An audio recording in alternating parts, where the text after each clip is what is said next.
প্রভাস, অমিতাভ, দীপিকা কালকি মুভির জন্য কে কত পারিশ্রমিক নিলেন জানাচ্ছি বিস্তারিত। তার আগে চ্যানেলটি সাবস্ক্রাইব করে বেল আইকনটি বাজিয়ে রাখো। বহু প্রতীক্ষিত সিনেমা কালকি 2898 এডি মুক্তি পেল বৃহস্পতিবার। এই সিনেমার ট্রেলার যেন সেই উন্মাদনার পারদ আরো বেশ অনেকটাই বাড়িয়ে দিয়েছিল। নাগর সিং পরিচালিত এই সিনেমাটি যেন পুরো নক্ষত্র খচিত। প্রভাস থেকে শুরু করে দীপিকা পাদুকোন, অমিতাভ বচ্চন, শাশ্বত চট্টোপাধ্যায় সহ কে নেই। এবার একটি রিপোর্টে প্রকাশ এলো এই সিনেমার জন্য কে কত কোটি টাকা পারিশ্রমিক নিয়েছেন। যদিও আগে জানা গিয়েছিল যে সব তারকাই বিপুল অর্থ নিয়েছেন এই সিনেমায় কাজ করার জন্য। বিপুল বাজেট দিয়েই তৈরি হয়েছে সিনেমাটি, কিন্তু কোন তারকা কত পারিশ্রমিক নিয়েছেন চলো জেনে নেওয়া যাক। প্রভাসকে এই সিনেমায় মুখ্য ভূমিকায় দেখা যাবে। তার চরিত্রের নাম ভৈরব।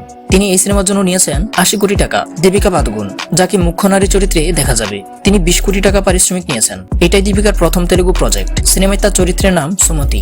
দীপিকার মতোই কমল হাসান এবং অমিতাভ বচ্চনও নিয়েছেন 20 কোটি টাকা। এই সিনেমায় তাদের চরিত্রের নাম যথাক্রমে কালী এবং অশ্বত্থামা। মোট 600 কোটি টাকা বাজেটে বানানো হয়েছে কালকি। ফলে এখান থেকে স্পষ্ট যে এটি ভারতীয় চলচ্চিত্রের ইতিহাসে অন্যতম বিগ বাজেট সিনেমা। কালকি 2898 এডি পরিচালনা করেছেন নাগর সিং। সিনেমায় মুখ্য ভূমিকায় দেখা যাবে প্রভাস, দীপিকা পাদুকোন, অমিতাভ বচ্চন, কমল হাসান, আরও আছে দিশা পাঠানি। এটি একটি সায়েন্স ফিকশন থ্রিলার ঘরানার সিনেমা।